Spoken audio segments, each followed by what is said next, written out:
ॐ यो भूतं च भव्यं च सर्वं यश्चादितिष्ठति स्वर्यश्च स केवलं तस्मै ज्येष्ठाय ब्रह्मणे नमः। तस्मै ज्येष्ठाय ब्रह्मणे नमः। तस्मै ज्येष्ठाय ब्रह्मणे नमः। तीनों कालों का जिसे पूरा यथावत ज्ञान है, सृष्टि सारी में प्रतिष्ठित बस वही भगवान है स्वयं सुख रूप केवल मुक्तिदाता नाम है।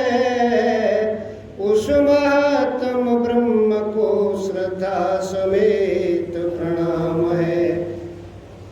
जिस बुद्धि को मांगते साधु संत सुजान, उस बुद्धि का है प्रभु देना हमको दान। वेद स्वाध्याय सत्संग करते रहो, वेद स्वाध्याय सत्संग करते रहो। एक दिन प्राप्त सद्ज्ञान हो जाएगा। वेद स्वाध्याय सत्संग करते रहो, एक दिन प्राप्त सद्ज्ञान हो जाएगा। शांति होगी परम भ्रांति मिट जाएगी।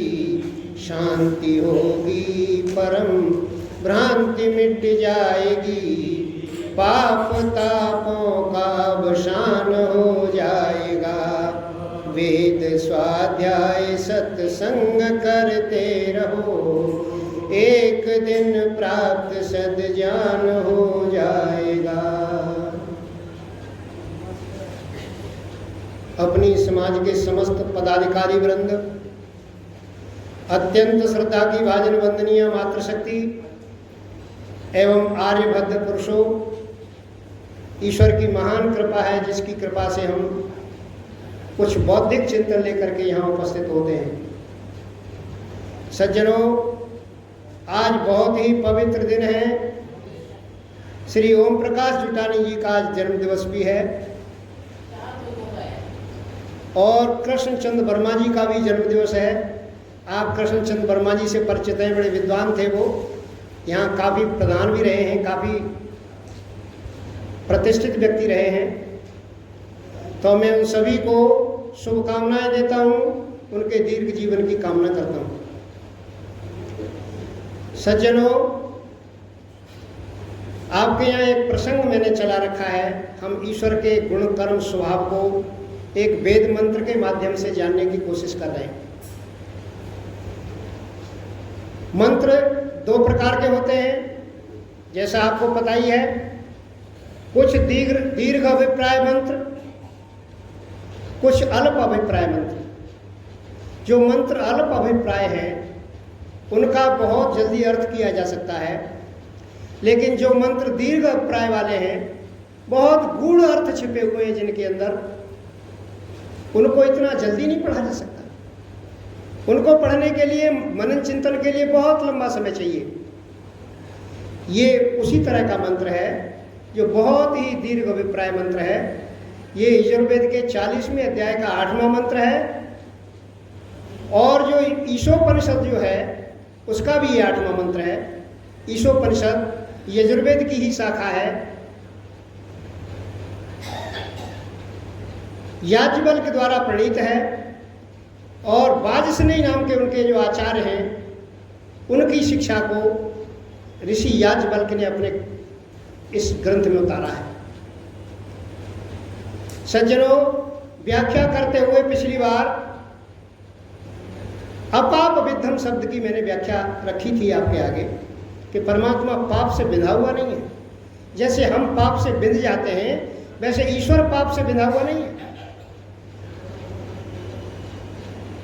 और इस बार चर्चा करते हुए मैंने ये भी कहा था कि हम जो है पाप कर्म जब हम कर जाते हैं और उसका फल जब हमें परमात्मा देता है तो हमारी बुद्धि को बिगाड़ करके नहीं देता, हमारे अंदर संस्कार उभरते हैं इस तरह के।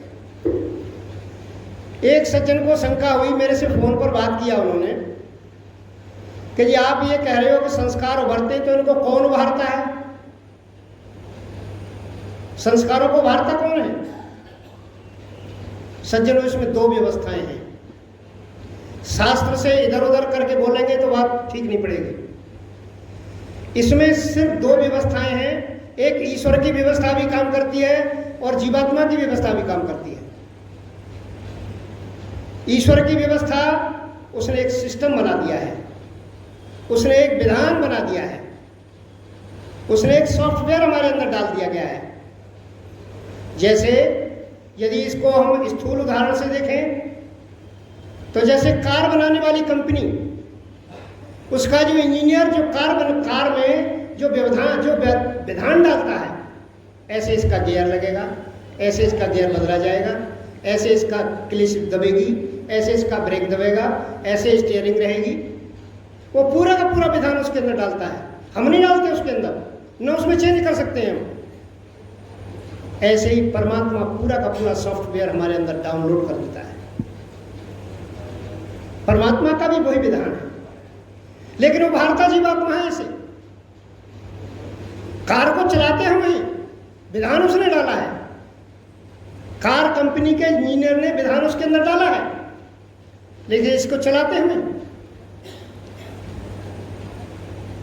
इसी तरह से जीवात्मा भी इन संस्कारों को उभारता है। अब प्रश्न उठता है कि कैसे उभारता है? उभरते कैसे संस्कार? अचानक ही उभर जाते हैं क्या? सज्जनों, इनका भी विधान दर्शनों में दिया हुआ है। कैसे उभरते हैं? सबसे पहला विधान है कि संस्कार जब उभरते हैं तो सामने जो है आलम्बन होता है, आलम्बन से संस्कार उभरते हैं। जैसे आप सभी यहाँ बैठे हुए हैं, सात्विक संस्कारों से ओतप्रोत हैं सारे के सारे। जो कुसंस्कार हैं, जो द्वेष के संस्कार हैं, वो बिल्कुल दबे हुए हैं।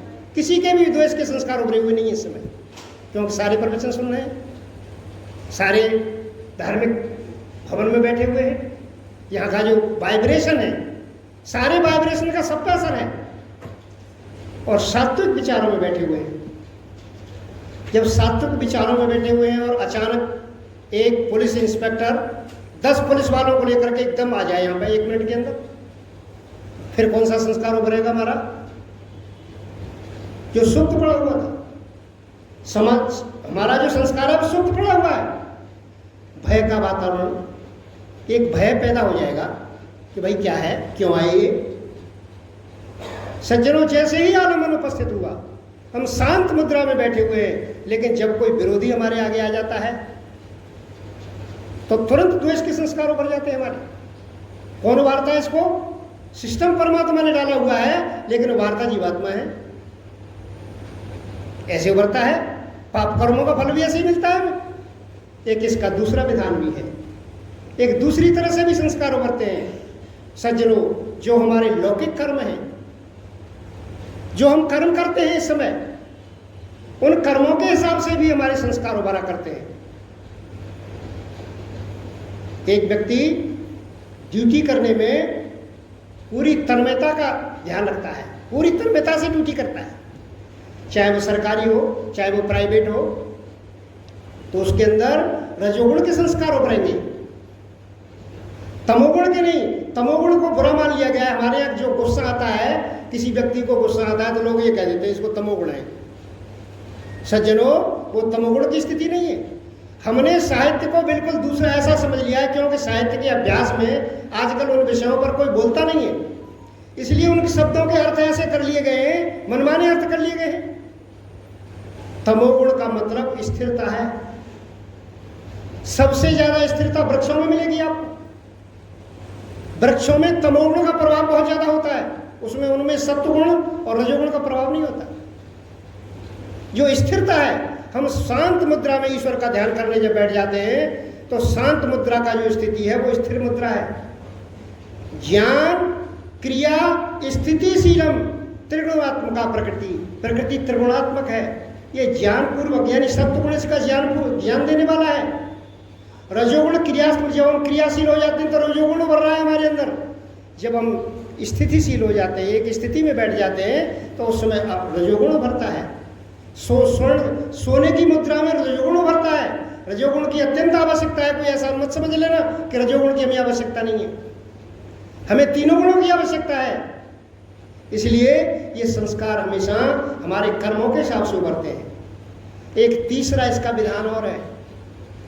तीसरा विधान है कि जब संस्कार हमारे उभरते हैं तो पिछले जन्म के जो संस्कार हैं उनके द्वारा भी उभरते हैं।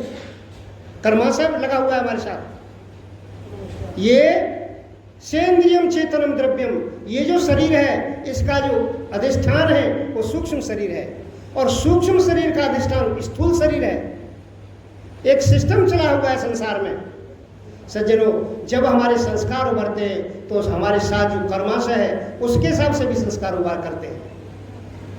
हमारे जो प्रारब्ध है, जिस प्रारब्ध से जन्म मिल गया हमें, और उसके हिसाब से हमें सुख और दुख मिल रहा है, जो प्रारब्ध के कर्म चल रहे हैं वो सारे के सारे जो है हमारे संस्कार उभारने में मदद करते हैं। इसलिए, लेकिन यदि जीवात्मा ना उभारता तो इसको दबा भी नहीं सकता। हमारे दबाने की भी विधि बताई गई है।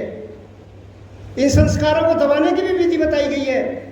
संस्कार तो उभर रहा है हमें क्रोध का, लेकिन योगी ने योग साधना से क्रोध को दबाना सीख लिया है। तो बेशक संस्कार हमारा क्रोध का अंदर पड़ा हुआ है, लेकिन वो फल देने वाला नहीं होगा। योग दर्शन में कहा गया है, सति मूले तद विपाको जात्य आयुर्भोगा, यानी मूल में, सति मूले, मूल में यदि अज्ञान है, जब अज्ञान की स्थिति होती है फल तभी मिलता है हमें। चाहे कितने भी हमारे खराब संस्कार हों, जब अज्ञान की स्थिति में हम नहीं होंगे तब तक वो फल नहीं देंगे, सुप्तावस्था में पड़े रहेंगे।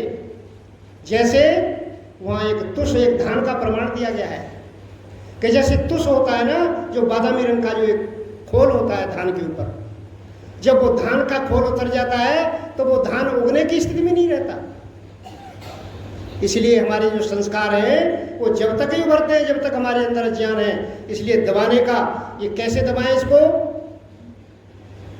यदि उभरे तो कैसे दबाएं, इसकी विधि भी बताई गई है शास्त्रों के अंदर। सज्जनों, यदि हमारा प्रतिकूल संस्कार उभर है, प्रतिकूल संस्कार उभर रहा है, हम नहीं चाहते कि हमको क्रोध आए, लेकिन आ रहा है, तो उसको दबाने की विधि भी है। प्रतिपक्ष भावना, प्रतिपक्ष की भावना करें हम। यदि संस्कार उभरे तो प्रतिपक्ष की भावना करें। प्रतिपक्ष की भावना कैसे, कोई हमारा जो कोई विरोधी है हमारे सामने उपस्थित हो गया, हमें क्रोध आ रहा है, उस पर द्वेष की भावना उभर रही है, तो हमें इस तरह से सोचना है कि ये जो विरोधी है ये योग दर्शन पढ़ा हुआ नहीं है। तेने तो योग दर्शन पढ़ लिया है, तू तो योग मार्ग पर चल रहा है, ये आदमी योग मार्ग पर नहीं चल रहा, इसलिए तेरा विरोध करता है। ये हमें अपना संस्कार दबाना है। इसलिए सज्जनों, इन संस्कारों के दबाने की विधि भी दी हुई है इसके अंदर। इसलिए हमें संस्कारों को दबाना सीखना है। संस्कार तो पड़े हैं हमारे अनादिकाल से, अनादिकाल से संस्कार पड़े हैं। और सज्जनों, केवल श्रवण मात्र से ये शांत नहीं होंगे। आपने सुन लिया, मैंने कह दिया, इतने मात्र से ये संयमित नहीं होंगे, ये संयम में नहीं आएंगे। न श्रवण मात्र तत्सिद्धि, योग दर्शन का सूत्र है, न श्रवण मात्र तत्सिद्धि। क्यों नहीं होंगे जी? हम तो बड़े ध्यान से सुन रहे हैं, इनसे सुनने का लाभ क्या है? यदि हमें ऐसा लाभ नहीं होगा तो क्यों नहीं होंगे? क्योंकि अनादि वासनाया बलवत्वात्, हमारे अंदर जो संस्कार अनादिकाल से पड़े हुए हैं, बड़े बलवान संस्कार हैं। उन बलवान संस्कारों को दबाने के लिए जितना बड़ा पानी का भाव होगा उतना बड़ा उसके लिए बांध चाहिए, बांध उतना बड़ा चाहिए, तब पानी रुकेगा। इसलिए हमारे जो संस्कार जो उभर रहे हैं, हमें उनको दबाने के लिए हमें जो है प्रतिपक्ष की भावना करनी है। प्रतिपक्ष का भावना जब तक नहीं करेंगे तब तक संस्कार दबेंगे नहीं। इसलिए सज्जनों, इन संस्कारों का इस तरह का विधान है। उसका एक दूसरा शब्द है, इस मंत्र का दूसरा शब्द है कभी।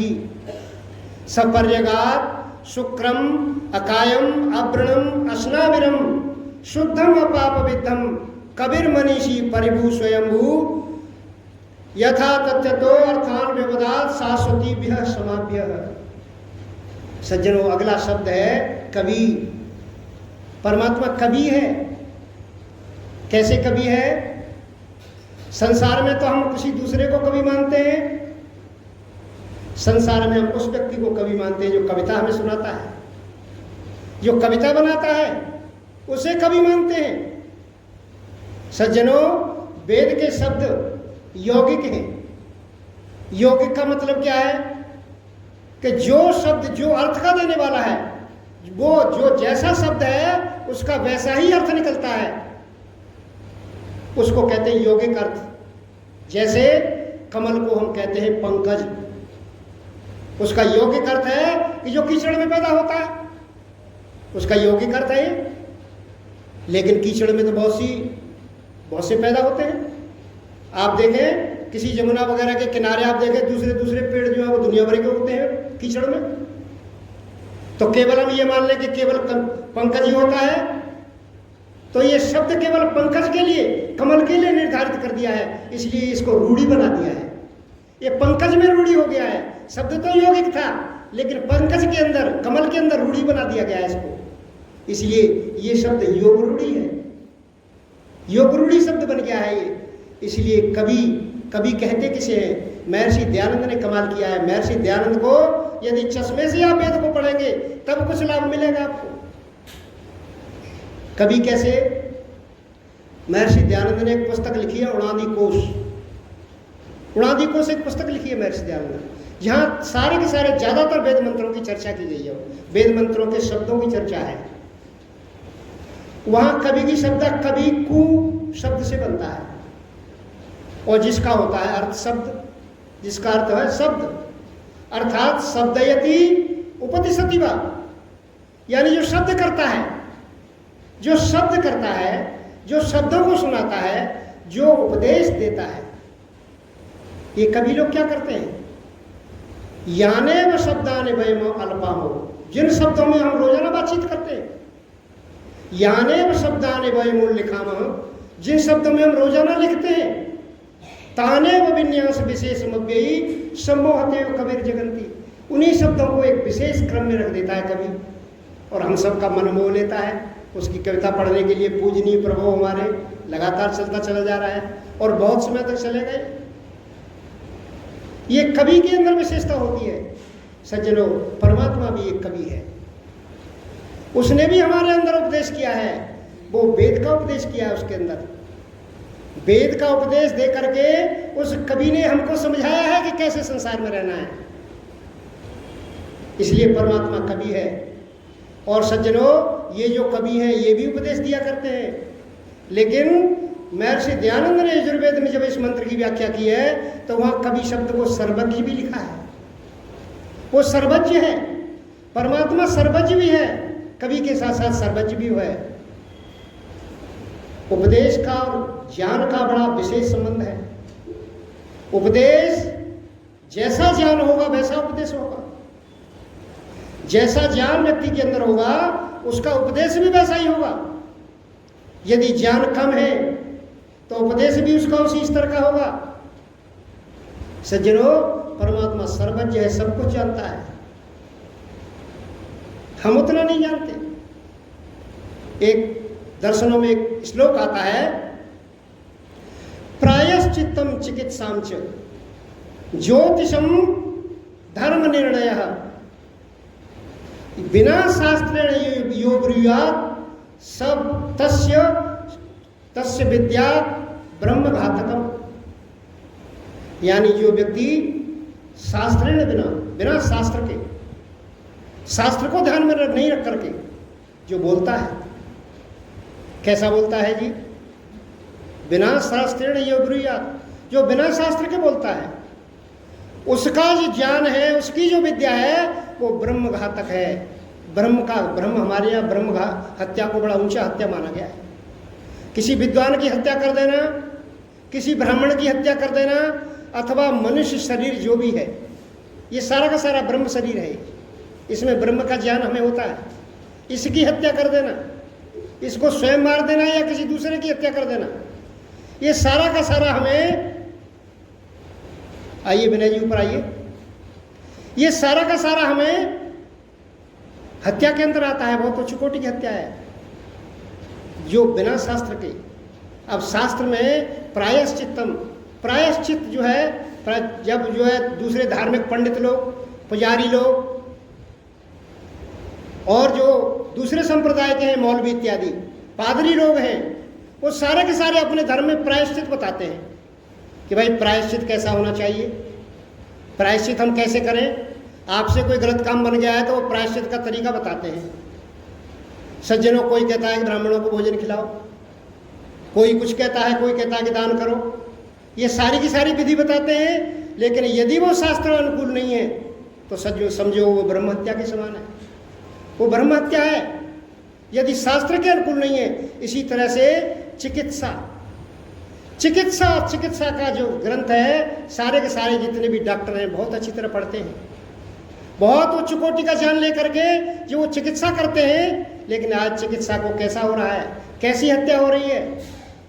जो विकसित देश हैं वो अपने उनकी दवाई कंपनियां, और छोटे छोटे विकसित जो अब विकासशील देश हैं, जो कम विकसित देश हैं, उनके अंदर जा जा करके मनुष्यों पर परखते हैं उनको। जो दवा चूहों पे, खरगोश पे, सुअरों पे परखनी चाहिए थी, बंदरों पे परखनी चाहिए थी, वो मनुष्यों पे परखते हैं। और ऐसी परखते हैं कि धीरे धीरे किसी का यकृत खराब हो गया, किसी का गुर्दा खराब हो गया, और धीरे धीरे वो तड़प तड़प करके लोग मर जाते हैं।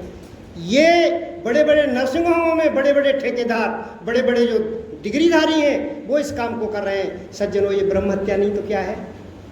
इसलिए चिकित्सा भी शास्त्र के अनुसार होनी चाहिए। हमारा यहाँ तो ये कहते हैं, अंग्रेज लोग ये कहा करते थे कि भारत का तो हर एक व्यक्ति डॉक्टर है। किसी को पूछो कि भाई मेरे तो जुकाम हो गया, तुरंत दवा बताएगा कि आप गरम गरम काली मिर्च जो है पीस करके और जो है उसके शहद में ले लो, ठीक हो जाएगा। आप दूब घास को जो है काढ़ा बना के ले लो, हर एक आदमी दवाई बताएगा। लेकिन दवाई नहीं बतानी चाहिए। चरक शास्त्र जो है निषेध करता है इसका। चरक शास्त्र कहता है कि जो जानकारी नहीं रखता, ये शरीर बड़ा अमूल्यवान है, इसका कोई मूल्य नहीं है, ये बहुत उच्च कोटि का ज्ञानवान शरीर है, इसको ऐसे ही नहीं समझना चाहिए, इसकी ऐसे चिकित्सा नहीं करनी चाहिए। हम पूरी तरह परख करके डिग्रीधारी पर जाते हैं और अपने शरीर को समर्पित कर देते हैं, उसकी दवा लेते हैं। लेकिन सज्जनों, दवा में क्या हो रहा है, कैसी दवा दे रहे हैं, ये ब्रह्म हत्या नहीं तो क्या है। इसलिए जो चिकित्सा शास्त्र के अनुकूल नहीं करता वो ब्रह्म हत्या करता है। चिकित्सक चाहे कितना भी बड़ा हो, इसलिए हमें परख करके चिकित्सा करनी चाहिए। और तीसरा बताया ज्योतिषम, जो ज्योतिष है, ज्योतिष शास्त्र, महर्षि दयानंद ने ज्योतिष के बारे में बहुत थोड़ा संकेत किया है। उन्होंने कहा कि भाई ये फलित ज्योतिष सही नहीं है, गणित ज्योतिष सही है। आर्य समाज ने उसको सारी को छोड़ दिया। आज आर्य समाज में ज्योतिष का विधान नहीं है। एक दार्शनिक, पंडित दार्शनिक जो है, वे ज्योतिष के ऊपर काम कर रहे हैं। बहुत अच्छा अलग से उन्होंने पंचांग भी निकाला है और जो है बहुत ही प्रचार भी कर रहे हैं। कई जगह उनके शिविर लगे हैं, एक आध दो शिविरों में मैं भी गया हूँ उनके में, बड़ा अच्छा बताते हैं। और फलित ज्योतिष से संबंधित कुछ भी नहीं बताते हो, केवल गणित ज्योतिष, जो मैंने थोड़ा सा संकेत आपको भी किया था एक दिन मैंने। सज्जनों, ज्योतिष का आज इतना जबरदस्त प्रचार है। ज्योतिष से ऐसे लोग, आज किसी के पास पहुंच जाओ ज्योतिषी के पास, वो उपाय बताता है। अब ये बताओ, जो ठीक बताता है या गलत बताता है, दोनों से ही हमें नुकसान हो रहा है। यदि किसी ने बता दिया ज्योतिष वाले ने कि भाई तुम्हारा जो है पैसे की कोई कमी संसार में नहीं रहेगी, आपके यहाँ तो बड़ा पैसा है, आपको, व्यक्ति निष्क्रिय हो जाएगा। तो मेरे को तो भाग्य में लिखा है, मेरे में तो पैसा आना है। सज्जन, वैसे पैसा आता है क्या? ऐसे नहीं आता पैसा, निष्क्रिय बना देगा उसको ज्योतिषी। और यदि ये कह दे कि तुम्हारी तो 15 दिन में मौत हो जाएगी, ऐसे भी तो कहते हैं। पैसे ऐंठने के लिए किसी पर शनिचर चढ़ाते, किसी पर राहु केतु चढ़ाते हैं। सज्जनों, ऐसे करने के लिए व्यक्ति अवसाद में चला जाता है, व्यक्ति निराश हो जाता है जिंदगी से और समाप्त हो जाता है जिंदगी। ऐसी ऐसी घटनाएं देखी हैं, पेपरों में निकला करती हैं ऐसी घटना, ज्योतिषी ने ऐसा कर दिया। कहीं पशु बलि दे रहे हैं, कहीं मनुष्यों की बलि दिलवा रहे हैं ज्योतिषी।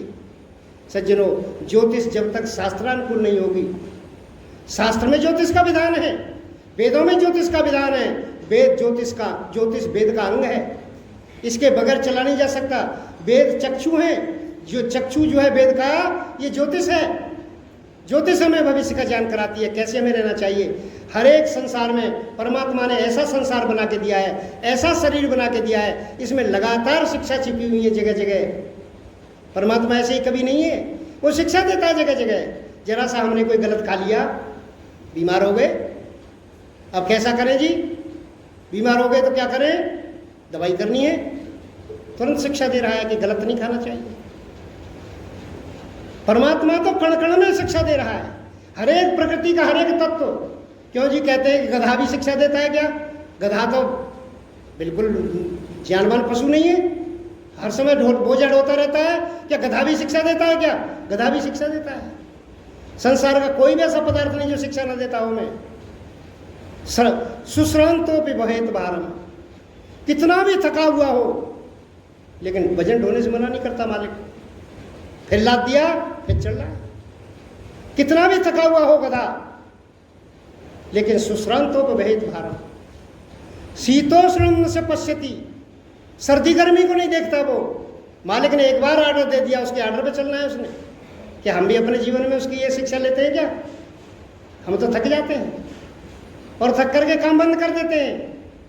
सरकारी सेवाओं में मैंने देखा, जितनी सरकारी सेवाएं लगा, ज़्यादातर बैंकों में देखा मैंने, कर्मचारी 1.5 टन का एसी लगा हुआ है उसके ऊपर, और कस्टमर को देखते ही उसको पारा गर्म हो जाता है। मैंने कहा तेरे ऊपर ये जो 1.5 टन का एसी गवर्नमेंट ने लगा रखा है, क्या कोई असर नहीं डाल रहा तेरे ऊपर? मुझे देखते ही गर्म हो गया। तो मैं समझाता हूँ उसको, भैया क्या कर रहा है तू? तेरे एसी लगा रखा है तेरे ऊपर, कोई असर नहीं कर रहा। ये सीखना चाहिए हमें। प्रत्येक संसार का पदार्थ हमें शिक्षा दे रहा है। इसलिए ज्योतिष को शास्त्र के अनुकूल चलना चाहिए। और धर्म का निर्णय हमें करना चाहिए। धर्म का निर्णय धर्म के अनुसार, वेदों के अनुसार करना चाहिए। महर्षि दयानंद ने वेद कसौटी रखा है उसमें। महर्षि दयानंद ये कहते हैं कि जो भी कसौटी है वो वेद है, क्योंकि वेद सर्वज्ञ की रचना है, किसी मनुष्य की रचना नहीं है। उसका सर्वज्ञ का ज्ञान कभी गलत नहीं हुआ करता। इसलिए वेद के अनुसार हमें चलना है। उन्होंने न केवल दूसरों को वेद की शिक्षा दी, बल्कि अपने ऊपर भी वेद को कसा उन्होंने। वो लिखते हैं प्रमाण में, महर्षि दयानंद जो है सत्यार्थ प्रकाश में लिखते हैं कि भाई देखो, जब भी कोई बात मेरी सत्यार्थ प्रकाश में जो लिखी हुई है, जो है समयानुकूल, परिस्थिति के अनुकूल यदि ना लगे, और परिस्थिति के अनुकूल कोई ऐसा शास्त्र में लिख गया हो, तो उसको बदलने का अधिकार भी है। आप बदल लेना इसको 10 विद्वान बैठा करके, लेकिन कसना वेद के ऊपर। वेद अपनी कसौटी वेद की रखी है उन्होंने, उनको भी वेद के ऊपर। आज हम वेद के ऊपर नहीं कसते किसी को, वेद के ऊपर नहीं कसते हम किसी को। कैसे वेद के ऊपर कसे हम? विद्वान आएंगे ही नहीं। वेद के ऊपर कसेंगे तो, सत्यता के ऊपर कसेंगे तो आज ऐसे हमें विवेक कैसे पैदा हो? संसार में हम लगातार जिंदगी में खूब हम हवन कर रहे हैं, खूब प्रवचन सुन रहे हैं, लेकिन विवेक पैदा नहीं हो रहा। ये कर्म गलत नहीं है।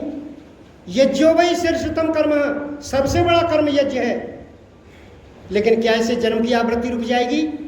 शास्त्र कहता है जन्म की आवृत्ति नहीं रुकेगी आपकी इससे जितने भी आपके परोपकार के कर्म हैं, दृष्ट वदानुश्रव का यह विशुद्ध छयात से युक्त, जितने भी दृष्ट उपाय हैं, जितने भी अनुश्रविक उपाय हैं, ये सारे के सारे आपके मोक्ष को देने वाले नहीं है। आपकी जन्म की आवृत्ति को नहीं रोक सकते। जन्म की आवृत्ति को कौन रोकेगा जी? जन्म की आवृत्ति को केवल और केवल विवेक रोकेगा। आपका विवेक रोकेगा।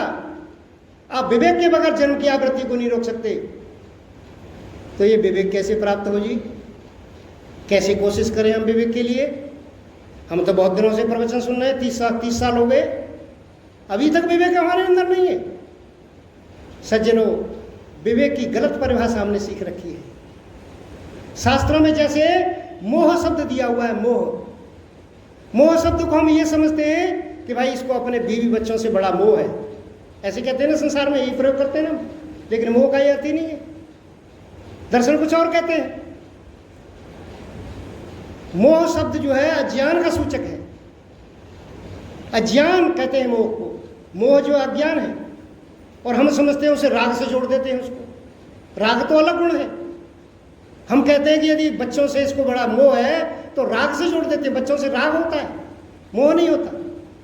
इसीलिए शब्दों सज्जनों, ये विवेक की स्थिति को हमने दर्शन बताते हैं कि विवेक कैसे प्राप्त करें। कैसे प्राप्त करें जी विवेक? हम कैसे विवेक हमें मिलेगा?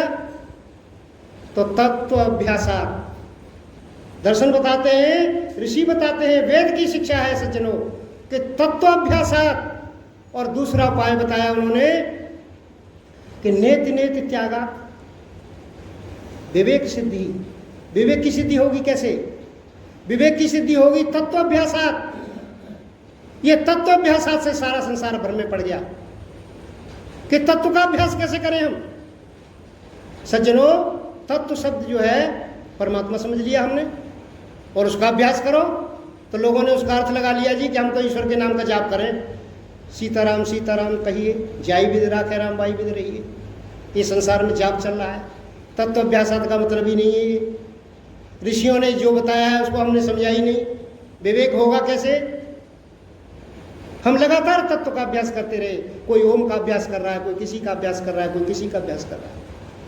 महर्षि दयानंद का चश्मा लगा लो सज्जनों। महर्षि दयानंद का चश्मा नहीं लगाया तो आप समझ नहीं पाओगे। महर्षि दयानंद के जीवन में जो भी घटनाएं हैं वो सारी की सारी तत्वाभ्यास में समाहित है। इसका दूसरा तत्व दे दिया गया है कि नेति नेति त्यागात। नैति नैति। आपको ज्ञान हुआ कि भाई चलो वैष्णो देवी चलना चाहिए। वैष्णो देवी पहुंच गए, वहां लगा भाई यहाँ ईश्वर नहीं है। ईश्वर का तो गुण कुछ और है, वो तो सृष्टि को बनाता है। आपने किसी मनुष्य को देखा, भगवान कृष्ण को, राम के जीवन को देखा, मनुष्यों को देखा। आज मनुष्यों की भी आरती हो रही है भगवान राम और कृष्ण की तरह।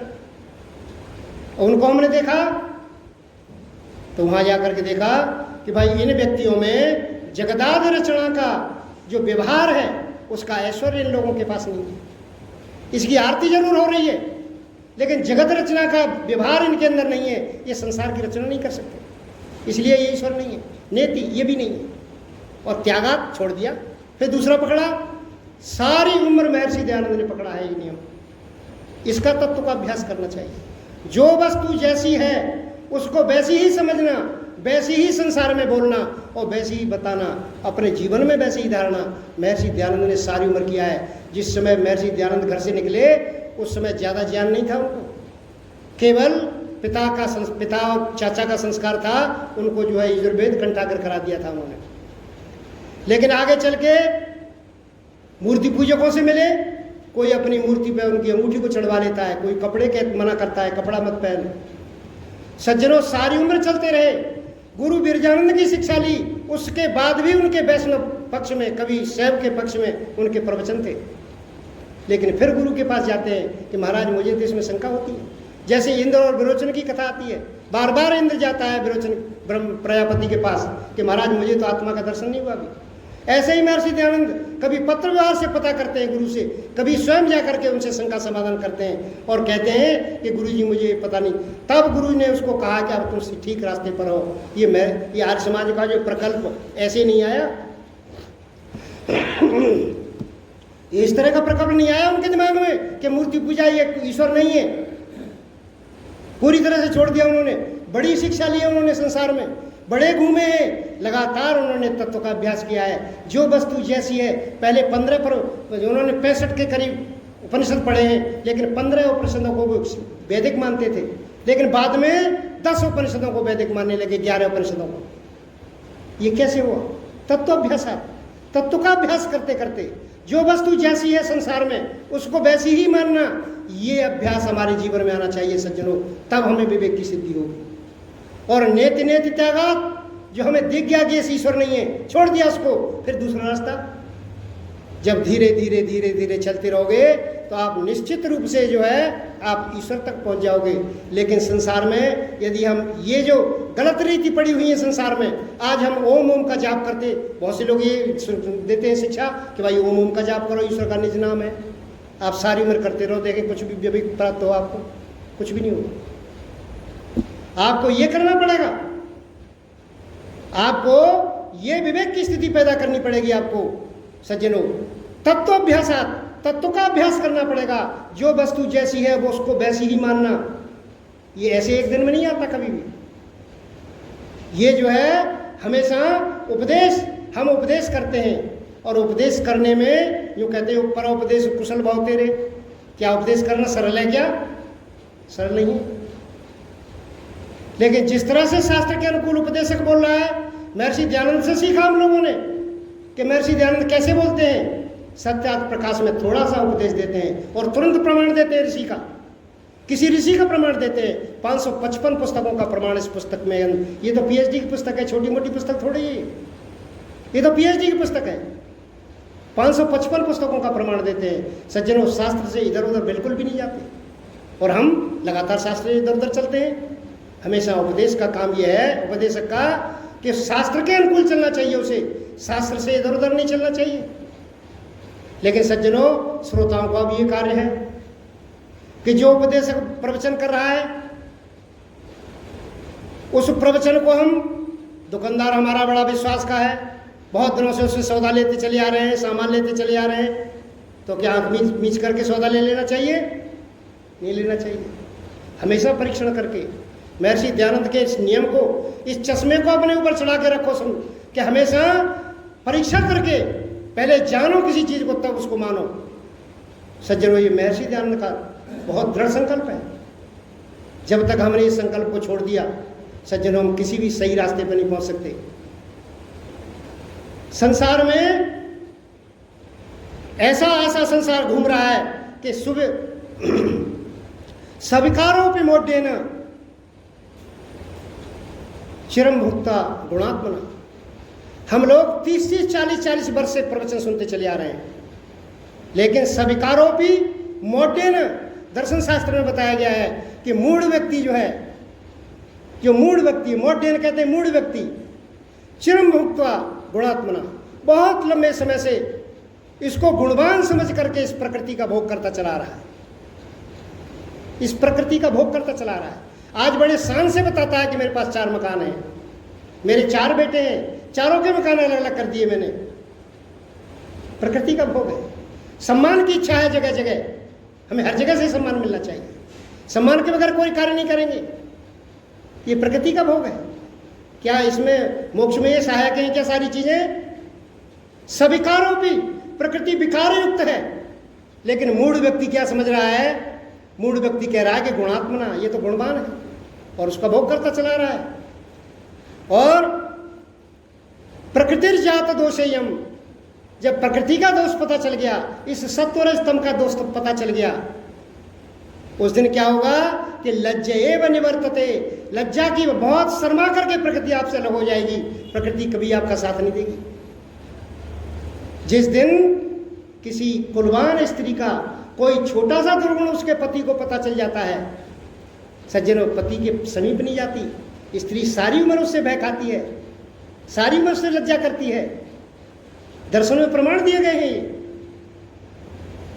इसलिए प्रकृति का हमने गुण यदि पता चल गया, तत्परम पुरुष ख्याते गुण वैतृष्ण्यम, जब हमें पर वैराग्य प्राप्त हो गया और प्रकृति के गुणों का हमें पता चल गया तो गुणों से भी वितृष्णा हो जाएगी, उसी का नाम पर वैराग्य है। हम पर वैराग्य की स्थिति में पहुंच जाएंगे सज्जनों। लेकिन हम पहुंचेंगे कब? लगातार इस स्थिति को बनाए रखेंगे कि जो चीज़ हमें पकड़ देखी हमने और हमें लगा के परीक्षण करके सत्य नहीं है, उसको छोड़ दिया, नेति नेति त्यागात, और जो अच्छी चीज़ है उसको पकड़ा, आगे चल के उसका भी पता लगा तो उसको भी छोड़ दिया और फिर उसको ठीक रास्ते पे चले। लगातार ये पद्धति अपनानी पड़ेगी। इस तत्व के अभ्यास से जब तक हम नहीं हटेंगे, जब तक इस तत्व के अभ्यास में चलेंगे, तब तक सज्जनों हमारा मोक्ष नहीं होगा, हमारी आवृत्ति नहीं रुकेगी। हमारी आवृत्ति यदि रुकनी है तो केवल इस नियम से रुकेगी, और संसार में कोई नियम ऐसा नहीं है। तो मैं समझता हूँ कि आज का उपदेश हमारा समय हो गया है।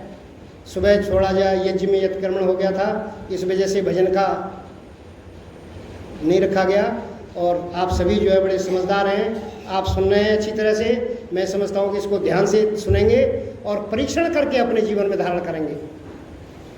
आप केवल ये ना कहें कि मेरे से लोग कुछ कहते हैं। एक समाज में मैं गया तो कहने लगे जी आपका प्रवचन बहुत बढ़िया हुआ। मैंने कहा जी क्या बढ़िया हुआ? जब पूछ लिया उससे मैंने क्या बढ़िया हुआ, तो बोले जी ये नहीं पता। ये क्या बात हुई भाई? ऐसे कैसे प्रवचन सुनते हो? मैं भी सुनता हूँ, समाज का श्रोता रहा हूँ मैं। सुनना, उसको ध्यान से सुनना, और सुनना उसको मनन चिंतन के साथ सुनना। हम उसको अपने जीवन में धारण करने की कोशिश करें, तब हमारे अंदर ये विवेक पैदा होगा। वैसे विवेक पैदा नहीं होगा सज्जनों। हम केवल नाम का जाप करते रहे, या कोई दूसरी जो संसार में विधि चल रही है, ये सारी की सारी वेद विधि हैं। हम जो है वैदिक मार्ग पर चलें, वेदों के अनुसार चलें, महर्षि दयानंद के चश्मे को पहन करके चलें, तब हमारा कल्याण होगा। इन्हीं शब्दों के साथ ओम शांति।